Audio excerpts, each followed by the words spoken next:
All right, folks, here we go. We're back going into episode 10 for Movie Killers podcast. It's John. I'm here with Mark, as usual, with my sidekick. And we got a little bit of a controversial topic tonight that we're going to talk about. Seems to get in a lot of commotion online. And Mr. Ryan Reynolds is our topic tonight. Not the traditional movie killer. We're going to talk about that. We're also going to talk about the new term that this is going to catch on across the nation that we coined, streaming zombie. You know, that's a good one. You heard it here first. That's right, brother. You heard it here first. And we've been getting a lot of feedback. I did download a couple of clips of Ryan Reynolds, maybe something a little different than the usual Deadpool nonsense that goes on. But to start, and before all the controversy starts, we all agree Ryan Reynolds makes money. So I'm actually clicking through right now because I'm trying to figure out how I can find comments. Because for the first time ever, we promoted this nonsense a little bit today. I'm trying to figure out how, if people are watching, how we can actually get comments. I know how to do it on Facebook, but I don't know how to do it on YouTube. So Mark's better with YouTube. So Mark, why don't you watch YouTube? I'll watch Facebook, and then we'll see where it goes from there. And we'll try to figure out how we get some comments rolling in. All right. Sounds good. With Ryan Reynolds, we're going to give you a little bit of background like we always do. And to be honest with you guys, I got a little bit of housekeeping that we got to do from our last episode. So if you go back and watch the last episode, you guys know we did Chris Hemsworth. And man, what a bomb. We pretty much proved that if he's not in Thor, that guy, and I quote, he don't have two pennies to rub together. So one thing that we did not cover is Mr. Hemsworth's place on the Mendoza line. So if you check the website, you'll notice that we did not put a Chris head on the Mendoza line. So I wanted to use that as a little bit of housekeeping tonight. We can cover that quickly, a couple minutes going through that. Let's get them up on the website. And then we're going to go back and we are going to talk about Ryan Reynolds. And then before we wrap up, I would like to go back and check on the progress of some of the movies that are out right now, because Send Help, which is a movie we've championed from the beginning, is just absolutely crushing the box office. So we're going to save that for the end. We're going to go through a little bit of Wuthering Heights, Send Help, Crime 101, which to Chris's credit is absolutely getting crushed at the box office. And I'm not happy about that. Like, I want everybody to have success. I'm just happy when we're right. And understand that the data and all the analytics that we put in are actually telling a good story. So. Well, you know what? I still can't believe we went there in terms of roasting his net worth. Right? We actually went there. I mean, the guy was net worth. I'm talking about Chris Hemsworth last week. I felt just weird about saying that live. But look, we extended an invite just to say that we support you as an actor and as a human. He seems like a pretty good guy. He's a great guy. Yeah, just by looking at him, I can tell he's a solid dude. If you guys haven't noticed when you listen to this, I think Mark falls in love every week. And I have no doubt that he's going to fall in love again tonight as we start talking about Ryan Reynolds. No, I totally, yeah. In terms of man crushing him, no. I always thought Ryan Reynolds was a little goofy. But when we get into it and we talk about these other, I feel like TMZ talking about these stories, but it is what it is because it's kind of part of his persona. Yep. And that's a big topic we're going to run through when we go into Ryan Reynolds, is the brand versus the actor, right? And I think he has absolutely nailed it when it comes to becoming, just making a person into a brand. So, but we'll get into that a little bit. So when we talk about, as we continue to refine the metrics of the Mendoza line, and we talk about, theatrical ROI, one of the things that I want to add in, two things, actually. One is I'm going to call it the UTP index, or the willingness to pay. And what that kind of goes back to streaming, because we're looking to see how do we bring some of the streaming components in. So when an actor does well at the box office or doesn't do well at the box office, but then they go online, and this is our person tonight is driving this, and why I think we need to start referencing it. And Kristen Stewart was another one who did it, and Ben Affleck. Everybody's watching The Rip right now. It's what they're all talking about. So we got to figure out how to incorporate the streaming factor. So that's where I'm going to come up with this willingness to pay. So they're not really doing well at the box office, but they do really, really well streaming. I'll explain that a little bit. And then the other one is kind of more of a little Rotten Tomatoes component of critics versus audience, right? Kristen Stewart, critics love her, right? They're all over her, but the audience doesn't. Her movies just don't make money. So do we have to take into consideration a critic versus audience score? So I think we're going to figure out how to incorporate that into a little bit of our metric as well. I know there's a couple of you out there that get aggravated that we're constantly evolving this, but as you guys heard at the beginning, it's episode 10. So give us a little break and, let's run through and let's figure out how do we continue to refine this as we get smarter and better. Yeah, I like it. I mean, I think when we talk about it and we kind of talk through what constitutes their place in that Mendoza line, there's a lot of factors that we have to weigh in. And the more we have these podcasts, the more we talk about it, it spurns a new idea and a new thought that we can apply to the Mendoza line. So just when you opened up the segment with his brand, he's on next level branding. I mean, you're talking about Ryan Reynolds. I'm talking about Ryan Reynolds. Yeah. And I know we talked about this prior, and I'm pretty sure most people that are Ryan Reynolds fans already know this about him, but on the business side of things, he's got the gin, liquor. He's got the Mint Mobile. Everybody's probably seen a commercial, but he's also has his, advertising company or media company, right? Like that helps him with all the promotion. And he also owns a soccer team, which he paid a decent amount of money, but I think he 20x that investment. So he's a very, very sharp businessman. And I think to your point earlier, does acting really matter to the guy at this point? Or it's, his price tag is 20 million a picture, allegedly, right? Like I have no proof other than what's out there online and, that's his asking price. But what it doesn't include is when you hire Ryan Reynolds, as part of your movie, you're pretty much hiring him to do the marketing too, because he wants that as part of the deal. It's not just, Ryan Reynolds is the actor. He wants some of the, the marketing campaign dollars to go with it. So it's, when you're talking about 20 million, when it's all said and done, you're probably looking at closer to 100 million when you're bringing a guy like that on the scene. And that's the thing too, with the transition of a lot of these actors, and more power to them, they're building their brand. They're becoming producers, executive producers, but they're also building out their brand. And in a sense, though, the studio is competing with that brand, whether they like it or not, right?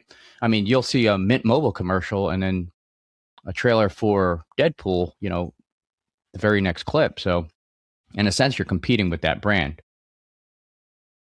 Yep, understood. Man, this thing is just, to give you guys a little insight into what's going on, this thing is just confusing the shit out of me. Sorry if there's any kids listening, but I think we have 2 people watching. I got so many chats going that I'm trying to keep track of and I'm bouncing around. And while I'm trying to figure this out, Mark's going on and talking about whatever Mark talks about. I kind, to be honest, folks, I kind of zone out sometimes. Yeah. But I noticed that.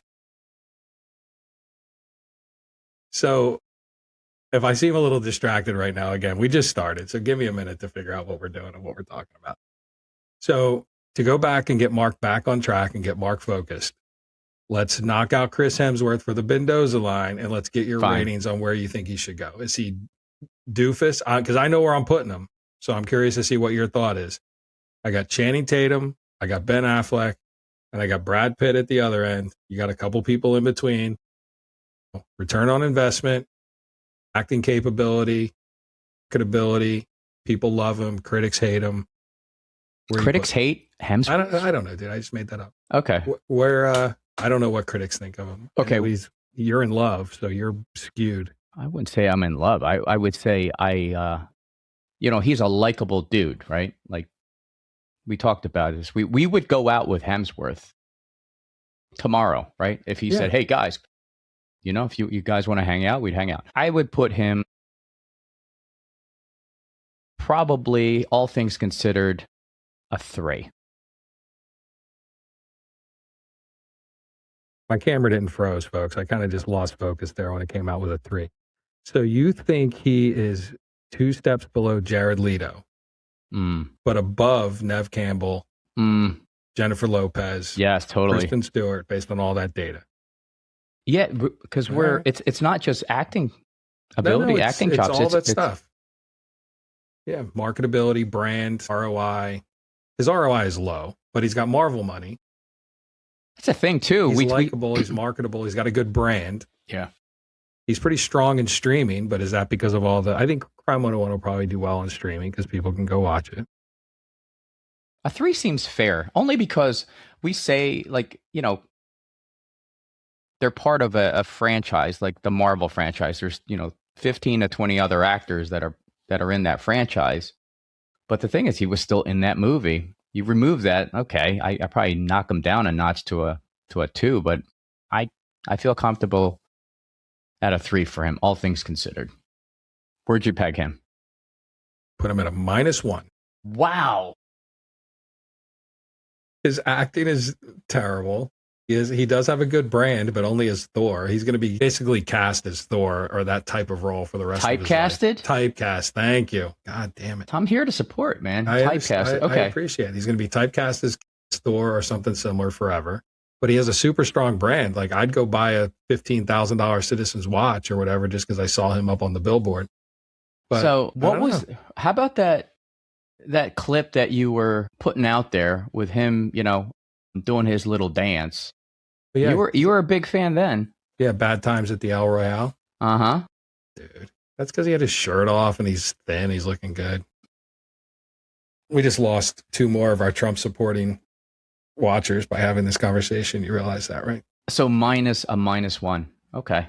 I don't know if you're going to give him a 3. I think he's right up there with Channing Tatum. I don't think he has a lot more going. Channing Tatum's likable, marketable, ROI, like no, but he has a little bit of a brand as a dumbass. So I'm. So do we average this out, or do we just stick with? Let's go with. Know.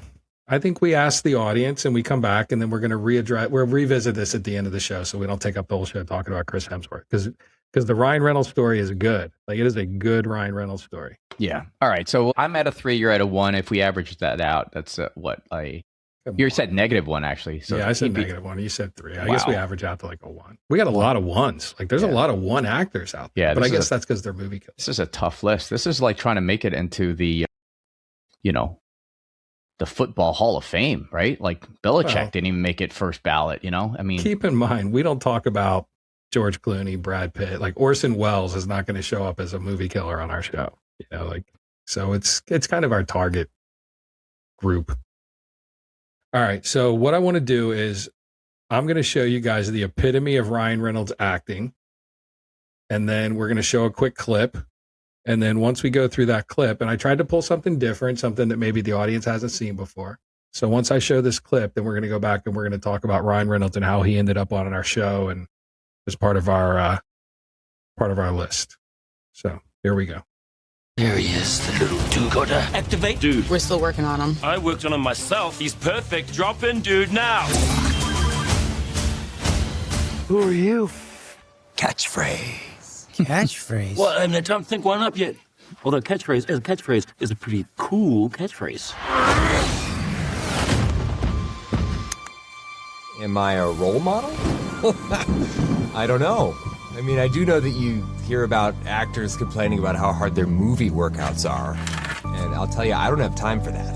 I've been at this 1 week, and I gotta tell you, it's coming in nicely.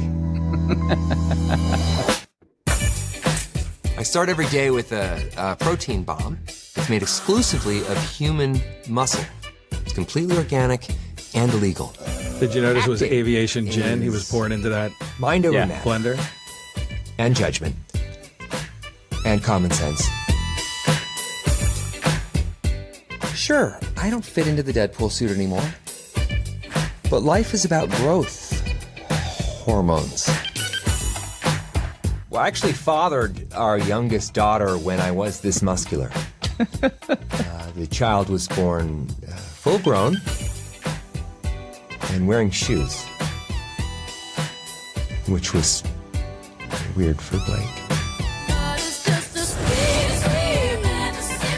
Who is this? I don't know. I mean, he's just like you, but way better. I think he's gonna...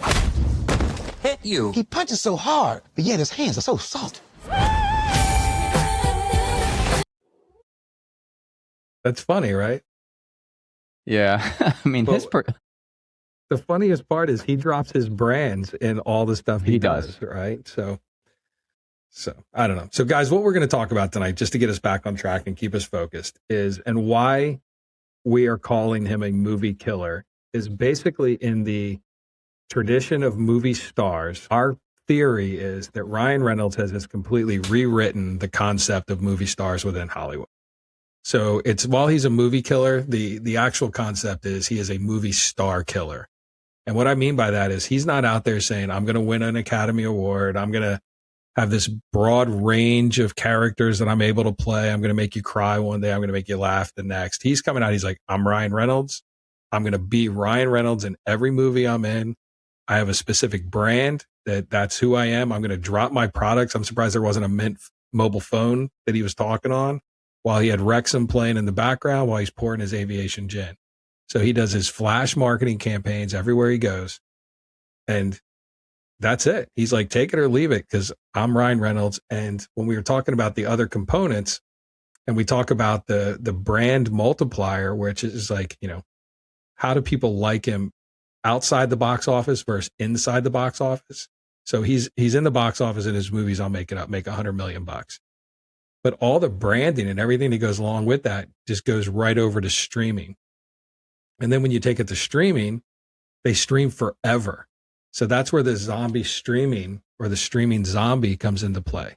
So it's dead at the box office. It's died. It's made its money. It's gone, but it streams forever. You can go online to Prime, Netflix, any of the major streaming services that are out there, and you'll find a lot of Ryan Reynolds movies because his brand is so strong. People just want to go see him.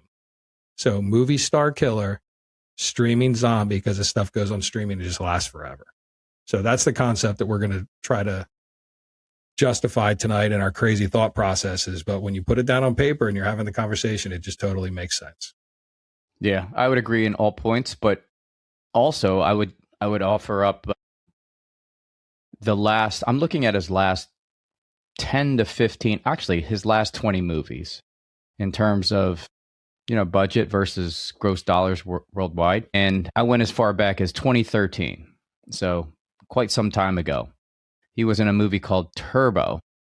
And I'm sharing this because outside of Deadpool and outside of any other franchise, he doesn't really ROI. He's one of those that is franchise dependent. But to John's point, he doesn't even need that. He's got so much brand power outside of the box office that a movie can lose money. Ryan Reynolds will not. He's making money, whether or not that movie will be in the black or the red. But here's just a few movies that he was in that I'll rattle off. A Million Ways to Die in the West, $40 million budget, 87 gross. Criminal, 2016, $30 million budget, 46 million gross. Women in Gold, 30 million, 43 million gross. Mississippi Grind in 2015, 7 million and a whopping 2 million gross. And then comes Deadpool in 2016, 58 million, gross is 783. So that was a, colossal hit for him. But And real quick, who the casting director was for that? did not. So that whole Sarah Finn that we were talking about earlier, he is very loyal to Sarah Finn, who's the woman who did all the casting for Marvel. Okay. So she also did Deadpool and Wolverine. She's done a couple other his movies, but he is he's one of those people that takes her with him because he knows and recognizes the fact that she can cast a movie and do well. So just want to throw that out there. Yeah. And that's the thing too. I'm looking at the rest of his movies, his last outside of Deadpool, Life. That came out in 2017. And that had a few other, stars in it. Jake Gyllenhaal was in that. I can't remember the other person that was part of that. Okay, so Life, the budget for Life was 58. Grossed only 100 million. Bad Boys for Life, he had a cameo in 2020. I mean, that doesn't really count. He is a big cameo guy, right? He does a lot of cameos in a lot of movies.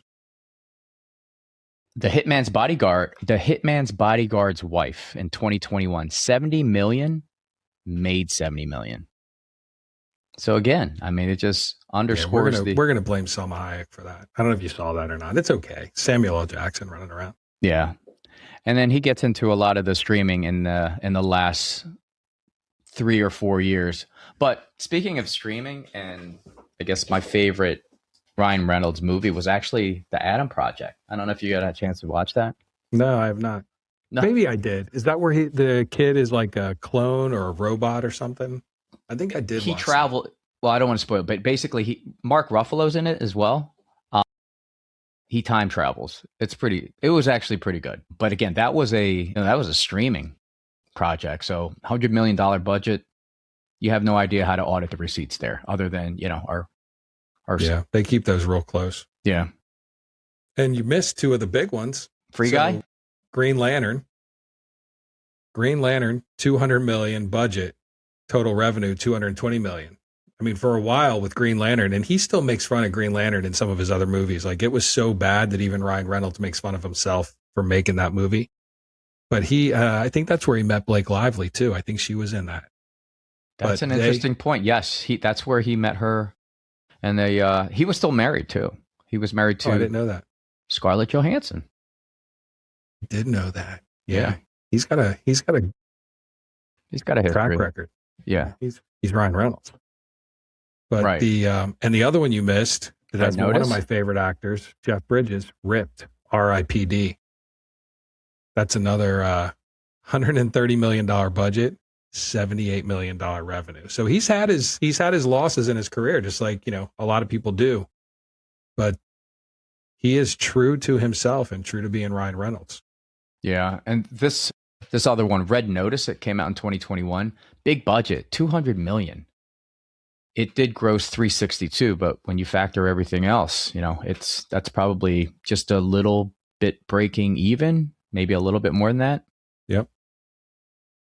But yeah, outside of Deadpool, he's average in terms of ROI, or even less than average. The one thing that I saw that was an interesting article is they call it the mask factor. Mm-hmm. And basically, when you take a mask off Ryan Reynolds and you give him a solo project or a solo opportunity to go out, those projects just do not do well. And he's somewhere in an average of about a $40 million loss once you take all the total expense and everything in. But whoever brought Marvel into Hollywood, they've made careers and they have made a lot of money for a lot of people. So it's I don't know if we focus on Marvel or if Marvel just has touched so many different actors and in so many different opportunities that it's like the 6 degrees of Kevin Bacon. It just has its tentacles into everything. Yeah, no doubt. The other movie that was pretty good that we don't hear a lot of talking about is a movie called The Voices. I would put that on the list of Ryan Reynolds. Like, it's one of his underappreciated roles, but it's Ryan Reynolds playing Ryan Reynolds, I can't repeat that enough. But he basically plays a guy who's like goes off his meds and starts losing his mind, and his cat tells him that he should go out and just become a serial killer and start killing people.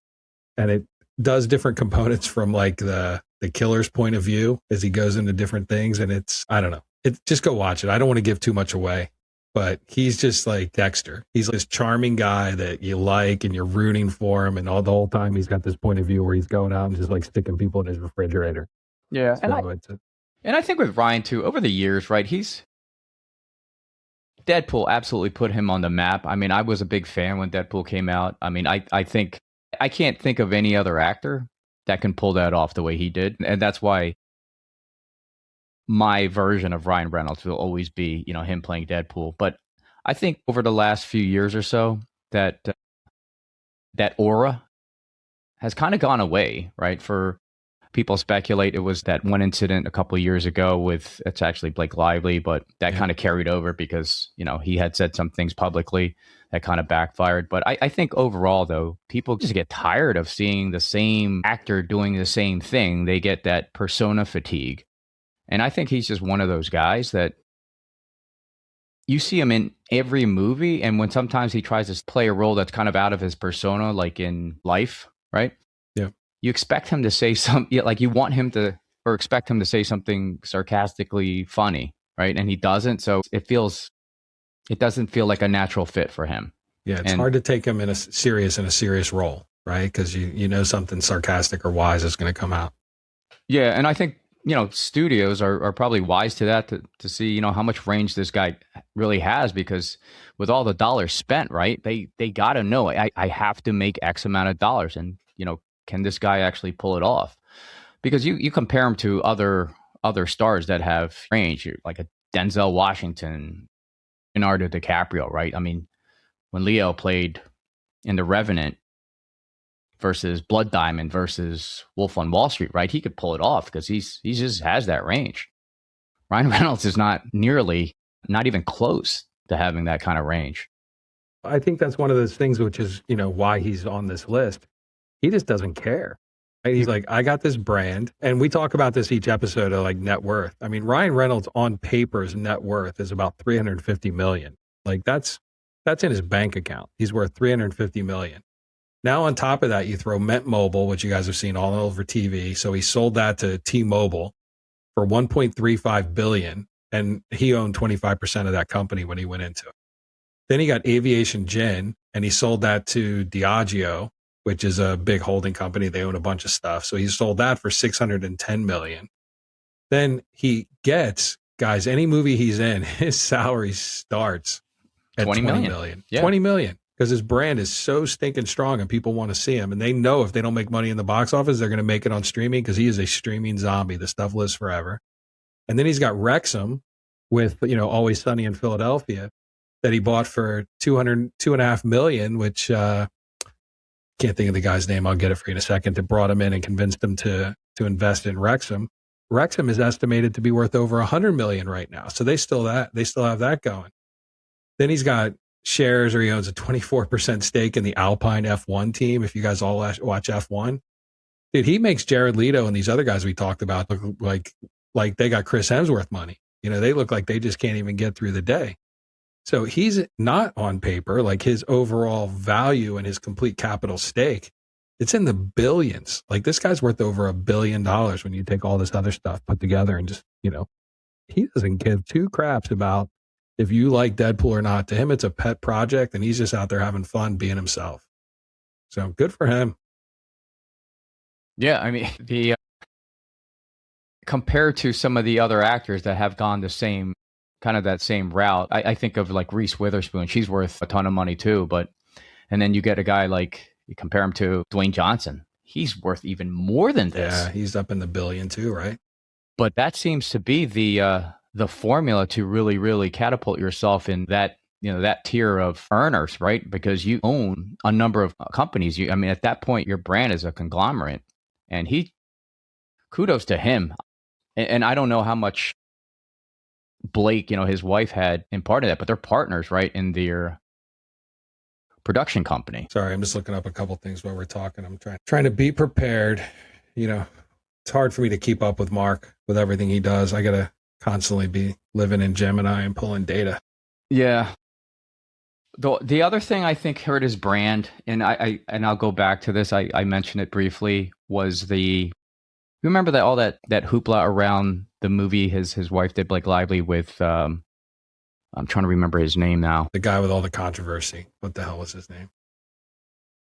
Justin Guarini? No, Baldani. He was the director of that movie, It Ends With Us. So a lot of people already know the backstory, and I'm not making, find this anywhere on the internet, but essentially that movie, the backstory, why they think Blake and Ryan went after this guy, Justin, who was the director. They wanted to own the movie rights. They wanted the movie. They wanted to steal it from him. So they came up with this story that he harassed her, and there was no evidence. Like this is already out there, and it's proven. Even his attorney, Justin's attorney, was like, I got all the text. I'll put it on a website. You guys can decide for yourself what happened there, if there was any harassment. But I think he took a hit on his brand with that one, because, the vast majority of public, they're for you, right? But they don't root for like bullies. No one could ever root for a bully. And I think he came off with him and his wife as bullies in that exchange. So I think that hurt his brand.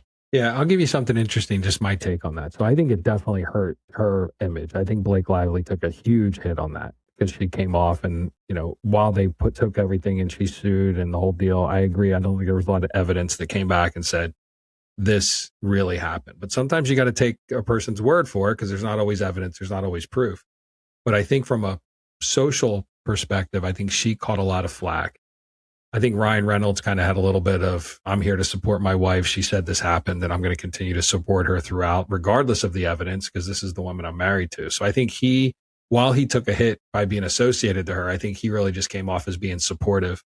I don't know if anybody saw it, but when he was on Saturday Night Live and he stood up in the audience and he made his comments and she was sitting next to him, I think it came off a little smug and maybe this is not the right time for a personal appearance.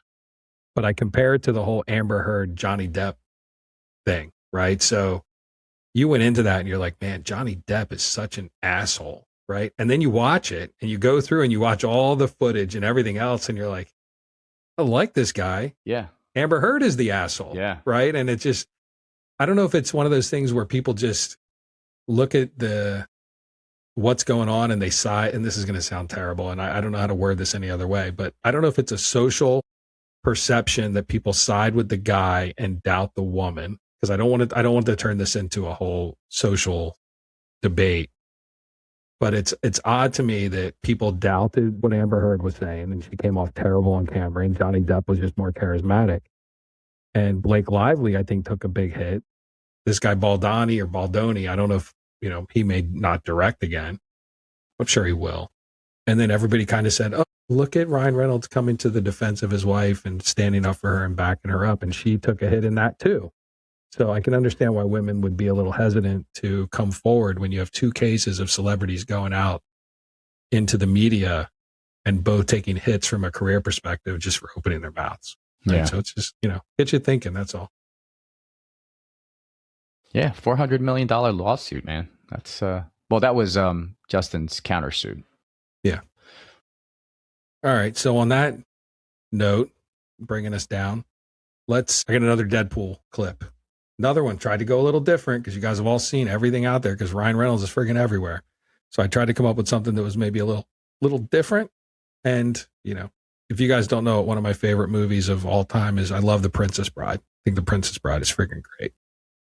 So let's see. Really? The Princess Bride? I love The Princess Bride. You never saw The Princess Bride? No. I'm going to say no. Folks, you guys feel free to comment on that this guy never saw Princess Bride. Princess Bride is a classic. Once upon a Deadpool. Kind of prefer Marvel movies. We are Marvel. Yeah, but you're Marvel licensed by Fox. It's like if the Beatles were produced by Nickelback. It's music, but it sucks. Hey, that's it. I'm done. I've had it with all this Nickelback hating, right? You think that makes you cool with the cool kids in school, Fred? No, it just makes me right. It doesn't. They're overproduced, formulaic ear garbage. Oh, really? You know who might disagree with that? Facts.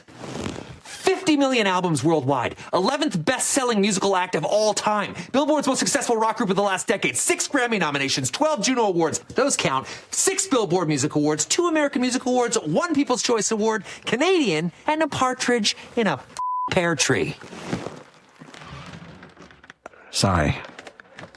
I thought we were just having fun. I didn't realize it was... You were, you gotta say, you were nicer as a kid. Tired of living like a blind man. Sick aside of a sense of feeling.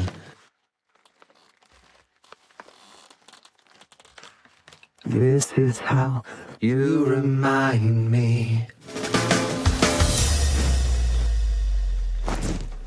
This is how you remind me of what I really am. This is how you remind me of what I really am. It's not like you to say sorry.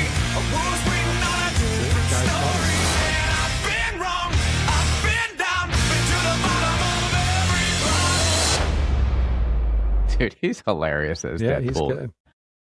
But you're not putting him on, on the door on the Titanic saying, let me paint you like I paint the French girls or whatever. Right. You know what I mean? Like he's no Leonardo. He's just Ryan Reynolds. Movie star killer. Yeah. We say that, but I mean, he's another guy. Just he really stayed in his lane. He invented his own lane, and then some. Yeah, which is another reason why, you guys, if you listen to the other episodes, why he fits so well into our show. Stay in your lane, do your thing. He could give Ben a few tips, just be yourself, Channing Tatum. And Ryan Reynolds said, I'm going to embrace it. I'm going to do it. And I love it because that's who I am. And this is who I'm going to be in every movie. I don't even care what it's about. So it's good stuff. Yeah. And you know what? You would think that the typecasting and the persona factor hurts him. But I mean, in his prime, the charm sells marketing. I mean, it might not always sell tickets when he's on his own and doesn't have a franchise behind him, but he makes it work, man. And I think when you called it earlier, the shift to the streaming economics, man, I think he just created that. Well, not just him and him alone, but he's one of the guys that really started that, or created that blueprint of how to really, really leverage your talents and maximize your potential earnings, man. Who would have thought, right? Streaming video 10 years ago, 20 years ago? Yeah. You said it before. I mean, COVID changed the whole landscape of everything that's going on when it comes to movies, right? When everybody had to stay home and people love movies. They love movies for 100 years. So when people have to stay home and they want to watch something and they can't go to the movies, and streaming just exploded. Netflix and Prime and Pluto and all these other channels and stations. I mean, you guys in the news see the debate that's going on right now with, Warner Brothers and Paramount and everything else on the bidding wars that are taking place. I mean, people want that streaming vector, that streaming vertical. And Ryan Reynolds, like he did with the mobile business and he did with his gin and he's done with Rexam. He's like, I'm embracing the streaming platform and I'm going to take my brand to streaming. And, you got to respect and admire him for that he just maximizes his movie star, his yeah. And, the other thing that's funny is one of the things that you see online is critics. And this goes back to one of the movie killer factors or the Mendoza factors of critics versus audience. The critics hate it, right? Like one of the critics' comment was, it's like watching a 100-minute infomercial. Because you never know where something he does is going to pop up in the middle of the of the movie, right? But he's like, I'm doing it, guys. We're going to put Aviation Gin. And, I think there was the one time where the woman got I don't know what it was, a Peloton or something that their husband got her for Christmas. And it went viral because he got her like workout gear for Christmas. And then Ryan Reynolds is like, hey, let's put her in our commercial. Hey, you know what you should have got instead of a Peloton? You should have got Aviation Gin. Right. So he just grabs whatever the hot topic is and said, I'm going to throw this out and I'm going to market it. So it's very interesting to talk about this guy.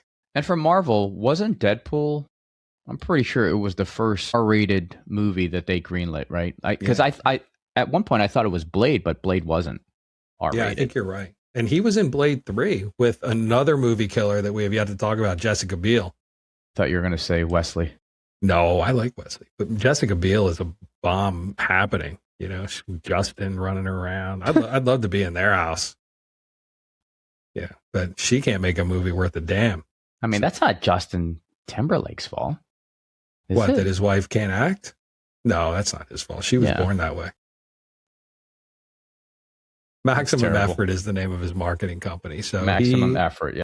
Yeah. If you guys are interested, look up Maximum Effort and read the story around Maximum Effort. But they have a very specific, they call it flash marketing, but it's like everything else he touches. It's good stuff. Yeah. We, I don't know if we talked about it or we touched on it, but his, as a movie killer and as a studio killer. So, you've heard a lot of they're not even rumors anymore. I think it's well documented and well known that sometimes he doesn't get along with the other actors, right?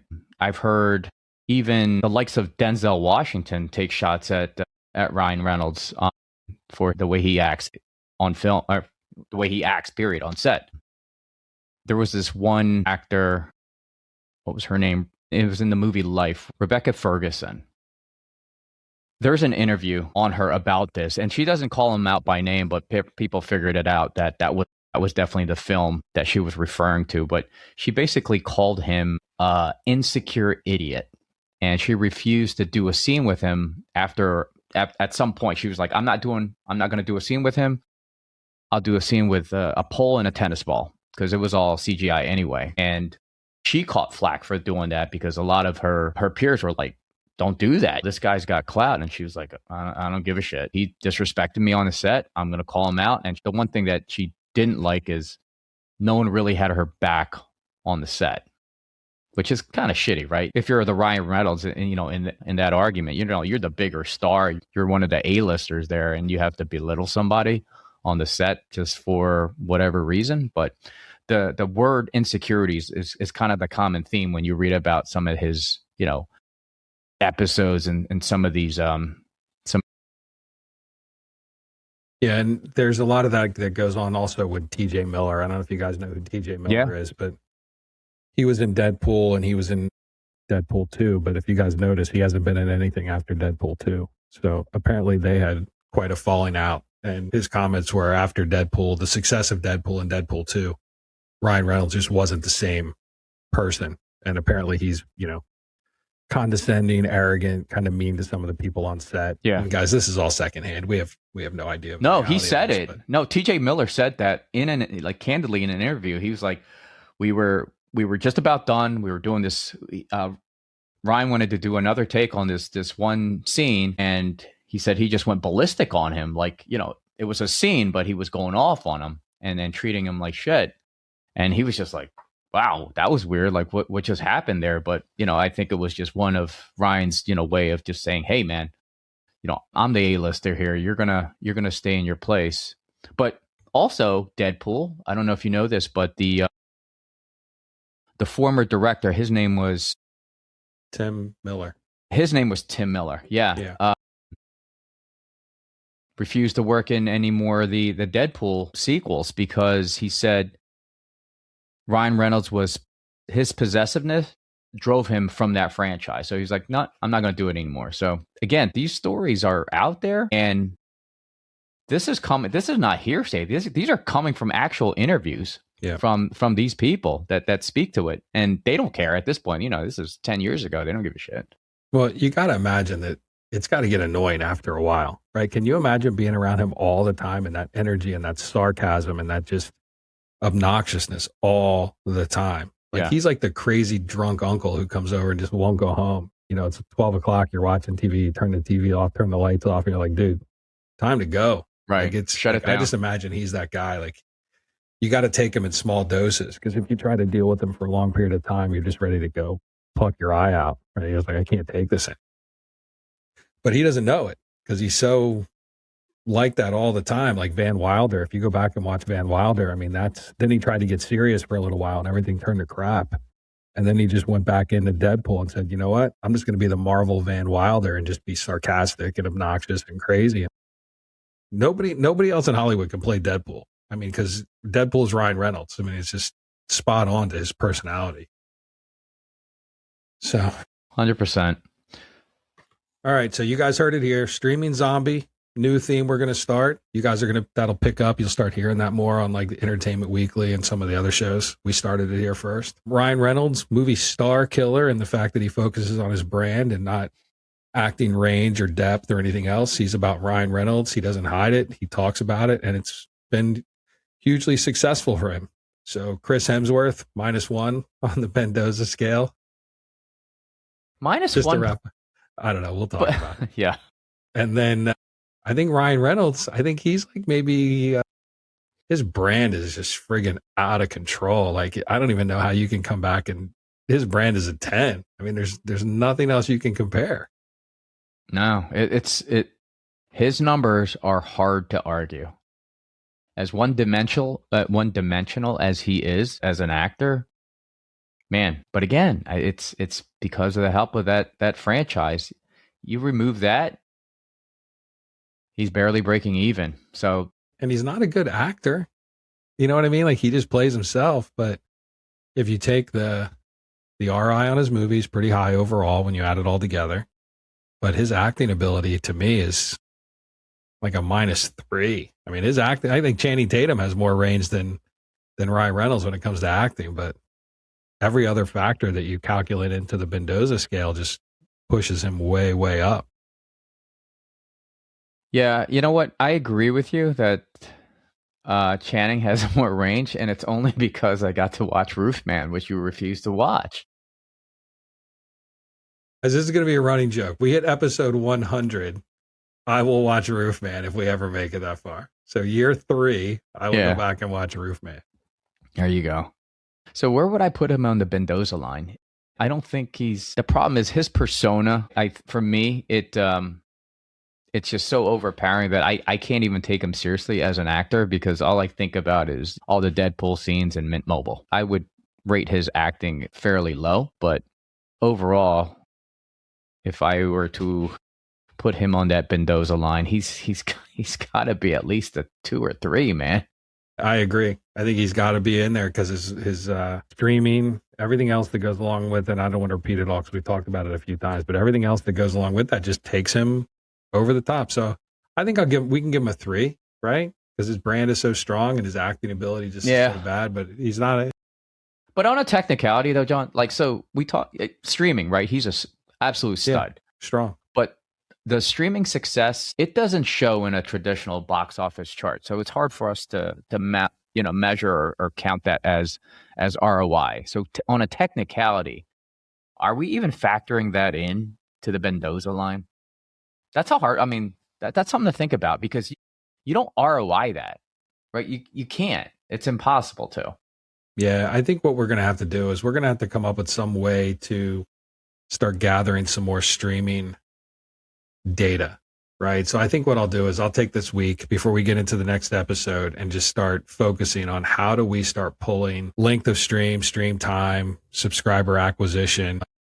There's a couple other factors. I started looking at it and then I got distracted by some other stuff. But I think what we do is we just start focusing on streaming. I think we got box office down pretty good. I think we got some pretty good metrics that we talk about for box office actors. But, to the point that you were making, streaming it's becoming too influential in an actor's success. But it's a black box. There's not a lot of data out there right now.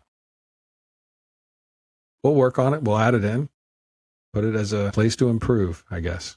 Yeah.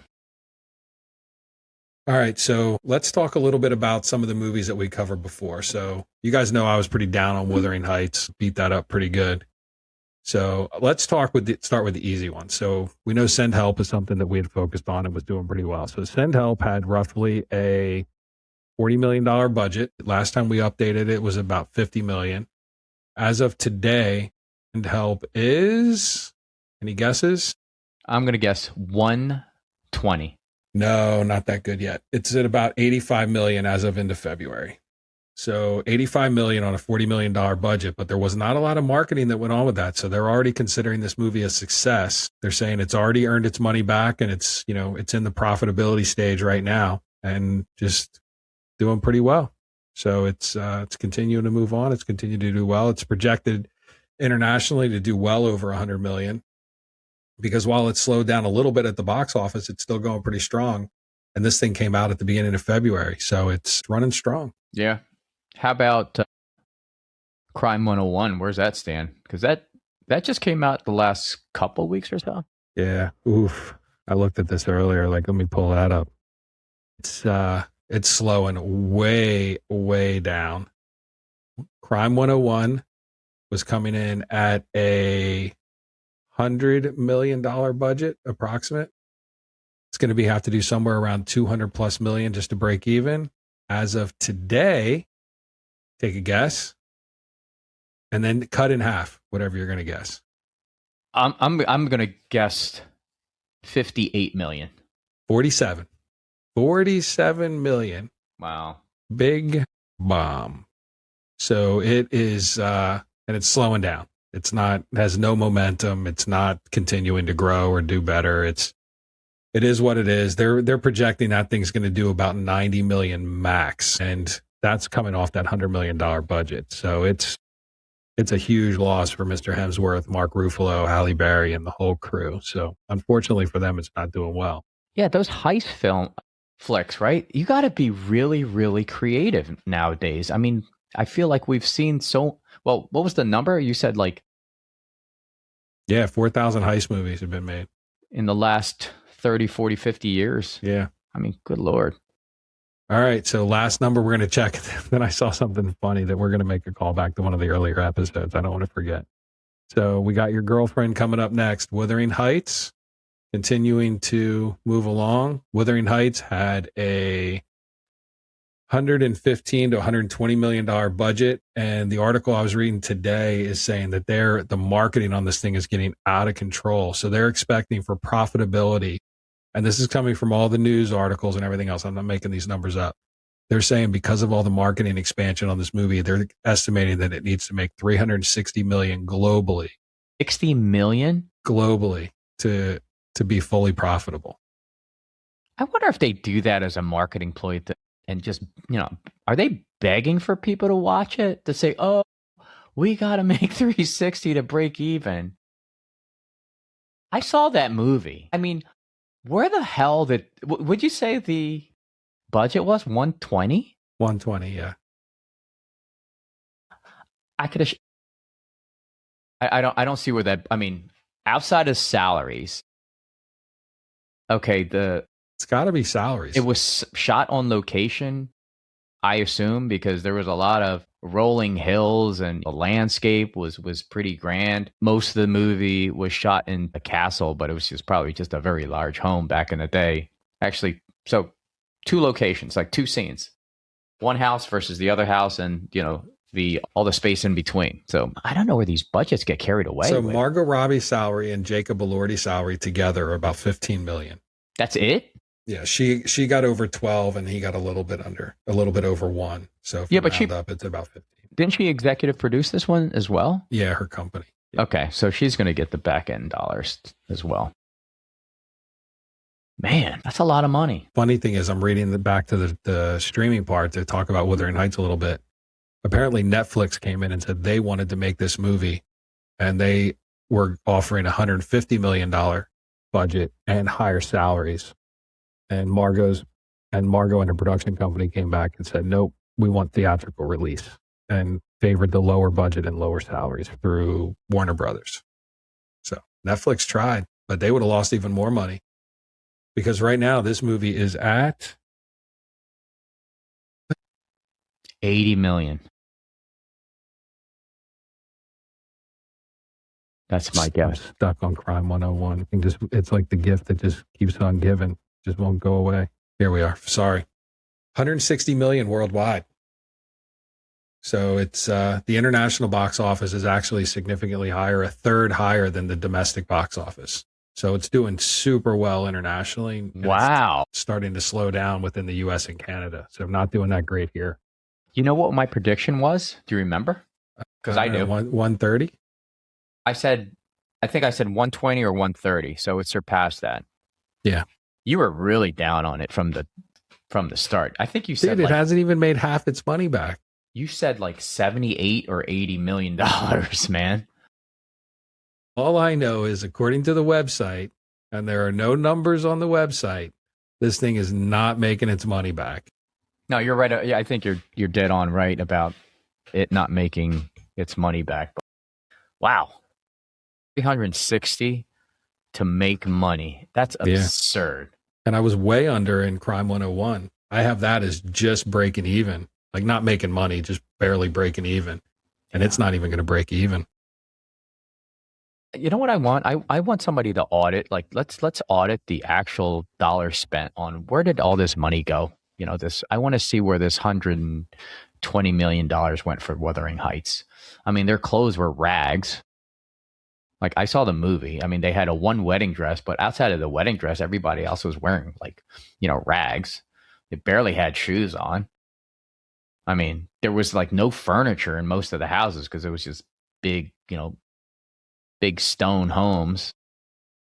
I don't know what the time period was that they were shooting this film, but it was just back in the day. No streets. It was just mud. about horses? Are there a bunch of horses running around? Maybe Not the a- horses not a are bun- expensive. I would say not a bunch of horses, but a couple horses. So, some feedback coming in from our listeners. So, one says Ryan Reynolds is at least a 4. Not sure I agree with that. And the other one is apparently we're going to have to look at this. So, with the YouTube chat, just anybody can't chat. There's certain things that they have to go in and do. And I got to figure out, because I just want anybody able to do anything. Like, if you guys want access to my TikTok account, I'll post the password later. I don't care. I just want everybody to participate and everybody to have fun. So we're going to have to figure out if there's certain things holding people back from YouTube, because Mark's been spending a lot of love on YouTube trying to get that thing situated. We want people to be able to chat there. Yeah, we're looking to ramp up that channel. We're getting there. Dude, I had a girl from India today. I think she was from India. Offer, if I paid her $100, she would get us like 20,000 followers. $100. The internet's a crazy thing. I think I'm going to throw the $100 out there and see what happens. For $100, we get 20,000 followers. Apparently, she's a podcast promoter. What do I got to lose? Yeah, I give her my credit card, and I say just only charge 100. Don't charge anything else. right. And then she's going to get us 20,000. And her uncle, Nigerian prince. So, and apparently, if I wire him money, he's going to send me back double. That sounds legit. Dude, this internet is so crazy. Yeah, How much money yeah. you can make just by wiring money around. That sounds so legit. But I did get Wait. a message today. But did you reply back and just say, hey, like and subscribe? I like and share my videos. Like and share my videos. People, I get so many crazy messages from all these like bots and all these fake accounts and everything else that goes on. And no, I didn't give anybody my credit card. But every message that comes in, all I reply back is, thank you, I appreciate that. Can you please like and share my videos? And they're like, where are you from? Thank you. Can you please like and share my videos? I don't understand. Yes, please just like and share my videos. They probably think you're a bot. I don't know why that's so funny. That's like the penis joke from the other guys. It's just so funny to me. I just laugh about it. All right, so we're hitting our time. What do you got? I was going to say, what other comments? Anything interesting or? Nothing interesting on Facebook except that I am handsome and that if I pay this broad $100, she's going to promote my website. Can I say that? Am I allowed to say that? Yeah, I think that was again, that had to be a bot. If you pay me $100 per month, I can bring more than 20,000 downloads and followers every month by targeting your podcast show in the US, UK, Canada, and Australia.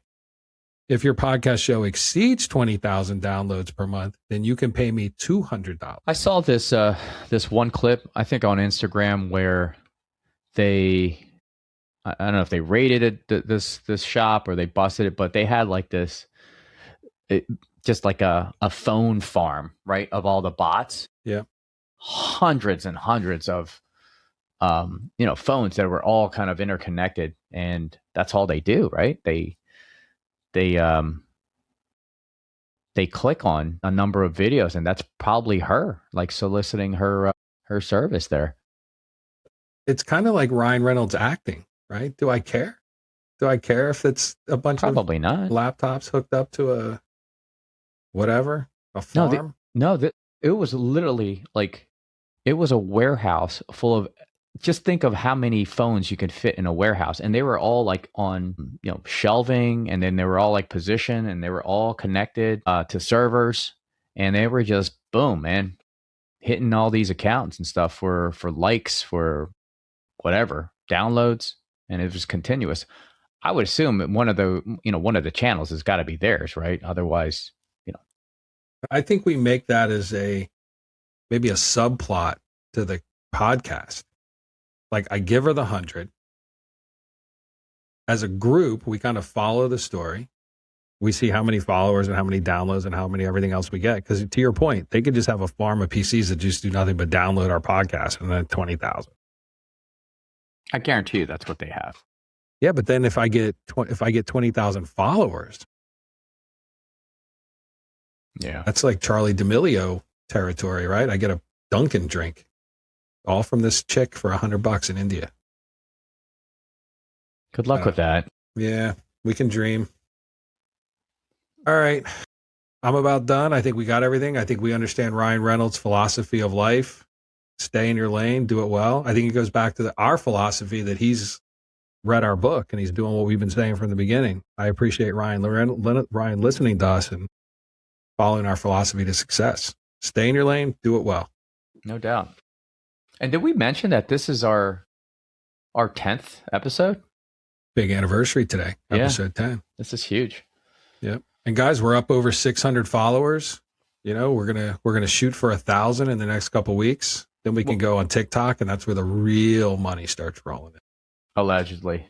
But we need to pad our subscribers on the YouTube channel. So what you had mentioned was our TikTok subscribers. So yeah, and YouTube. Guys, go check out YouTube. Mark's been putting a lot of effort in. He's been putting shorts and clips and some pretty cool graphics. So let's go to YouTube. Let's support that. Let's go to TikTok.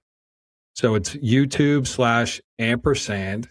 You like that? I just learned that word yesterday. Ampersand Movie Killers Podcast. That'll get you to our YouTube page, mkpcast.com for the website. We are on Facebook. We have our own page and our own group, Movie Killers Podcast.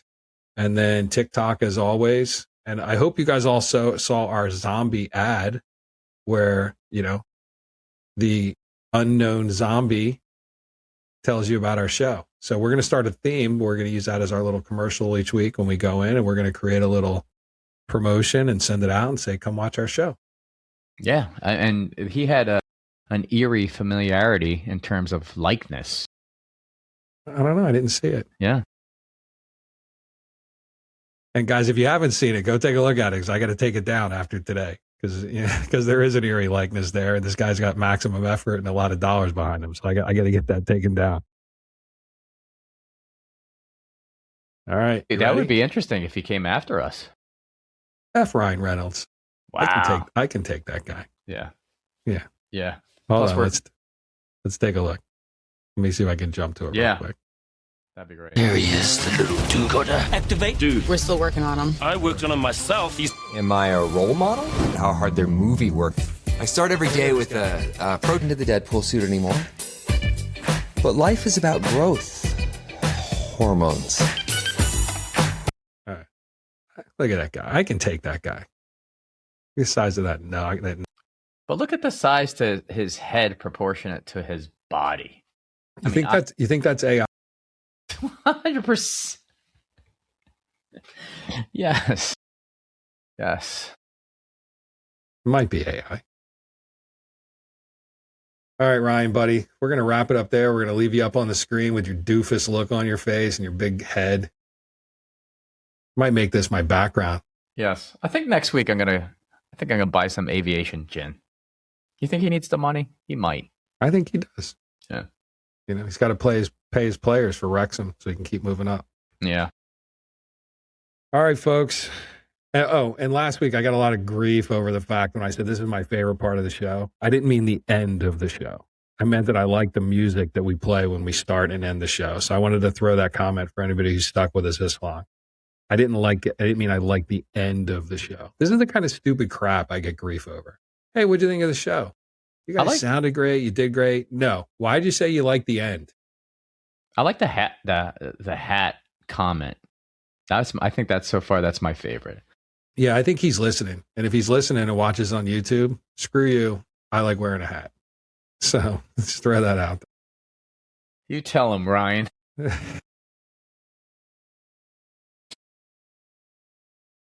All right, here we go. Let's get this baby pumping. How about now? I'm going to crank it up as we get ready to roll out, folks. Have a great night. I hope you enjoyed the show, and we will be back next week.